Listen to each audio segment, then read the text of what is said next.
Ya, halo semua, selamat malam, selamat weekend. Kali ini saya mau mencoba melihat gambaran kenapa sih kalian bisa overthinking. Oke, sebelumnya ya. Sebelumnya saya mau ada berkisah aja ya, berkisah dari seseorang ceritanya ada seseorang ya yang dia banyak mengalami suatu masa lalu yang kurang baik karena overthinking itu bisa dilihat formulasinya tuh dari apa yang telah kalian alami atau apa yang telah kalian lakukan ya, pengalaman kalian, masa lalu kalian dari kecil. Dan VT bisa dipercepat sampai dengan 2 kali ya kalau mau langsung ke pembacaan. Tapi nanti juga ada moral of the story ya, moral of the story dari kisah panjang. Dan at the end ada pembacaan juga dan semoga nasihatnya bisa diterima dengan baik. Oke. Jadi ada kisah seseorang yang dia tuh dari kecil sudah dilahirkan di keluarga yang lumayan mapan lah ya. Bapaknya berhasil tapi sibuk kerja, ibunya baik tapi dia juga mungkin karena kebanyakan anak ya, jadi dia kecapean juga ya ngurus anak. Dan kalau itu anak bandel ya, ceritanya ya ini kisah ya, kalau anak itu bandel pada saat masih kecil 5 tahun 6 tahun, itu 7 tahun 8 tahun 9 tahun sih yang mulai bandelnya. Itu kalau dia salah mecahin piring atau gimana, lari-lagi di rumah, maaf saya cadel, itu insecurities. Saya insecurity juga bisa membuat overthinking ya. Insecurities itu ketidakpercayaan diri. Tadi sama mana dah? Oke, jadi dari seorang anak kecil itu dia kalau bandel dikurung di kamar mandi, dibilang mau diaborsi, dan pada akhirnya setelah besar juga memang diakui oleh sang ibunda bahwa dulu memang mau diaborsi tapi nggak jadi karena dilarang oleh asisten rumah tangga, yang pasti dilarang suami, dan akhirnya ya ibunda sang anak itu nggak jadi. Oke, alasannya adalah masalah rumah tangga. Makanya saya selalu mengatakan sebagai petarot ya, kalian itu kalau mau menikah pikir panjang, bukan hanya dari perasaan tapi juga dari pertanggungjawaban. Nanti kalau punya anak gimana? Anak itu bukan investasi, anak itu tanggung jawab, anak itu titipan Tuhan. Oke. Dan kembali lagi ke kisah dari anak itu. Anak itu eh, di Jadi anak itu hidup di rumah yang sebenarnya harmonis, tapi ada aja lah pertengkaran ya. Dia punya ada kakak yang sudah meninggal pada akhirnya, almarhum kakak keduanya yang cowok bandel banget ya. Jadi tuh suasana rumah tuh ribut, berantem mulu ya. Udah kayak sinetron bener dah ya, berantem mulu ya. Tapi orang tua dia itu sampai dengan memisahkan ya, sampai dengan maut memisahkan. Makanya saya bilang jodoh itu terlihat kalau sudah dipisahkan oleh maut. Jadi jangan bertanya jodoh, tapi tanya aja pasangan lah, pasangan yang bisa langgeng seperti itu kalau di tarot saya. Oke. Jadi seperti kisah Lily yang itu memang sering saya buat ya, konten dari inspirasi dari Lily. Jadi intinya sang anak itu udah benar-benar rasa gak nyaman lah di rumahnya, banyak keributan. Ibunya kalau lagi marah sering bilang mau menggugurkan dia, bapaknya terlalu sibuk, saudara-saudaranya juga jelas sibuk sendiri ya. Dan at the end dia akhirnya benar-benar berusaha keluar dari rumah. Dia cari universitas yang jauh, sengaja dulu tuh SPMB ya ceritanya. Tapi memang bener dulu tuh SPMB ya. Ya oke ceritanya lah. SPMB itu seleksi penerimaan mahasiswa baru. Dia cari di Unpad agar dia bisa ngekos. Karena kalau di UI di Depok itu pastinya tidak boleh ngekos oleh sang ayah. Oke. Dan lanjut dari kisah seorang anak itu ya, yang sudah beranjak dewasa, SMA-nya di 28, unggulan negeri, pendamping unggulan dulu, kalau sekarang entah ya.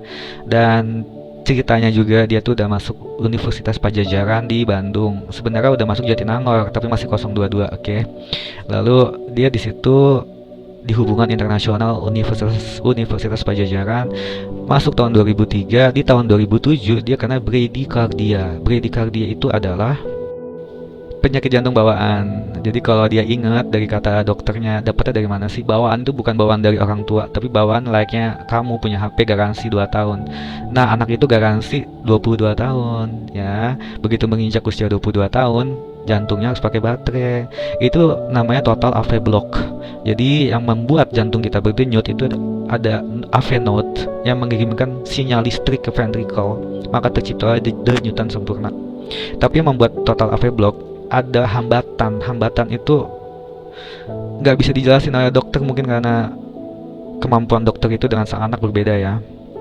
Oke, istilahnya tuh seperti kalau kata dokter tersebut ya, kalau kamu nyalain lampu pada lampunya bagus, baru beli, udah dicek bagus, ternyata nggak nyala. Dicek semua lampu nggak nyala, itu tandanya ada hambatan listrik. Jantung itu ada dua, pembentukan dan kelistrikan. Pembentukan itu koroner, penyumbatan darah, dan yang pasang ring biasanya. Pembentukan itu tuh bisa dari gula juga ya. Sedangkan kalau kelistrikan ya itu total AV block. Ada total AV block. Ada AV block 1, 2 sampai dengan 3. 3 itu udah total. Total dalam artian harus pakai pacu jantung permanen. Jadi dia pada saat kuliah dia yang ke tahun keempat udah PKL dia tuh ya, ceritanya dia udah PKL. PKL itu praktek kerja lapangan di Singapura dulu tuh ya. Udah ketemu dengan menteri luar negeri pada saat itu. Udah punya pacar lah dia ya, udah punya pacar cewek yang udah janji akan menikah. Begitu seorang laki-laki itu akan masuk Kemenlu. Tapi ternyata ceritanya ya, tapi ternyata dia tuh kena pacu jantung kan di tahun 2007. Yang ada itu cewek meninggalkan dia begitu saja. Ya bukan begitu saja sih, dengan cara yang baik, sopan, tapi mundur perlahan, tapi jelasnya kabur, oke. Dan di situ mulailah ada trauma dari sang anak itu, udah menjadi seorang laki-laki itu ya, udah 22 tahun. Dan di tahun 2000, dan akhirnya dia tuh lulus kuliah 2010, yang ada dia jadi malah tambah banyak dugem. Makanya saya banyak juga ambil inspirasi dari kisah Lily ya. Jangan sampai kamu yang membuat kamu penasaran, atau apapun trauma kamu, apapun kamu merasa tercekam terpenjara dengan rumah, jangan sampai kamu pelariannya ke tempat-tempat yang nggak baik atau yang kurang baik. Sebenarnya dugem sehat itu sebaiknya, even pun nggak sehat ya, kalaupun agama kamu memperbolehkan, dugem itu setidaknya sama teman-teman terdekat kamu dan berjanji kalau dulu seperti itu ya, datang bareng, pulangnya bareng ya, jangan sampai datang bareng pada saat dugem boleh misah, tapi pulangnya harus bareng. Jangan sampai datang bareng pulangnya misah, itu yang bagus, oke? Jangan sampai kamu juga ketemu teman kamu yang jahat ya, kamu dijodohkan kemana pada saat di tempat dugem, padahal orang yang dijodohkan itu orang yang jahat. Jangan, oke? Dan akhirnya dia juga pergi ke psikolog, ke psikiater. Dia sudah pernah mencoba bunuh diri 2 kali dengan cara menyayat, dan juga jangan pernah kamu lakukan ya pikiran bunuh diri, kamu langsung pergi ke profesional, psikolog atau psikiater atau bahkan dokter ya. Kalau bunuh diri yang kedua, sang laki-laki itu ya, dia meminum dari alprazolam, clonazepam, Riklona, atau kan semua resep-resep sebenarnya, tapi langsung diminum banyak, nyampe 23-30 ada kali satu tube. Tadinya kan cap ya, tapi ditaruh di tube untuk gampang diminum satu-satu, tapi semua langsung digelok, tapi tidak meninggal. Dia berharap dia tidur tidak bangun lagi, ternyata dia masih bisa bangun lagi. Dan dia cerita ke psikiaternya, ya kamu masih, tandanya belum waktunya, seperti itu katanya ya. Jadi kisahnya itu kisah yang pengalaman yang membuat seseorang itu ada traumanya, ada overthinkingnya. Moral of the story adalah ambil pelajaran dari pengalaman kamu selama ini, dan jangan diulangi lagi kesalahan-kesalahan yang sama. Apapun yang membuat kamu merasa tertekan, bangkitlah dan terus percaya diri untuk kamu bisa menjadi lebih baik ke depannya.